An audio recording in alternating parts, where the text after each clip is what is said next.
வணக்கம் உறவுகளே, எல்லோரும் எப்படி இருக்கீங்க? நல்லா இருக்கீங்களாங்க? ஒன்றும் இல்லைங்க, ஒரு சின்ன விஷயந்தான். ஒரு சில பிரச்சனைகளால், அதாவது எங்கள் வீட்டுக்காரர் முன்ன உடம்பு சரியில்லாமல் இருந்தப்போ வெளிநாட்டுக்கு போயிருந்தப்போ எங்கள் அத்தையுடைய நகையை நாங்கள் வாங்கி வச்சுருந்தோம். அதை திருப்பி கொடுக்க முடியாத ஒரு சூழ்நிலை. எங்கள் வீட்டில் மட்டும் இல்லை, எல்லா குடும்பத்துலேயுமே இந்த சூழ்நிலைகள் அமைஞ்சிருக்கும், கண்டிப்பாக இருக்கும். வெளியே யார்கிட்டையும் சொல்லிக்கிறது இல்லை. அதை நான் இங்கே இன்னும் திருப்பி கொடுக்கல. இப்போ பையனுக்கு புதனன்மை வச்சுருக்கேன். அந்த ஒரு சில நகை பிரச்சனையால் பேசாமையே இருந்தோம். இப்போ எங்கள் வீட்டுக்கார உடம்பு சரியில்லாமல் இருந்ததுனால எல்லோரும் மறுபடியும் பேசுகிறாங்க. இப்போ பையனுக்கு வர 17ஆம் தேதி ஞாயிற்றுக்கிழமை புதனன்மை ஃபங்க்ஷன் வச்சுருக்கேன். அதனால் நேற்று போய் அப்பாய்கிட்ட நான் தான் பேசினேன். எதையும் மனசில் வச்சுக்காதீங்க, தம்பிக்கு புதனன்மை வச்சுருக்கேன், கண்டிப்பாக வந்துடுங்க, இப்படியே கோயிலுக்கு வரணும், வீட்டுக்கு வரணும் அப்படின்னு சொல்லி பேசினேன்.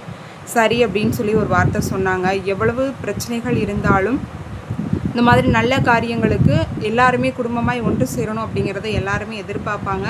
நீங்களுமே எதிர்பார்க்குற ஒன்று தான்.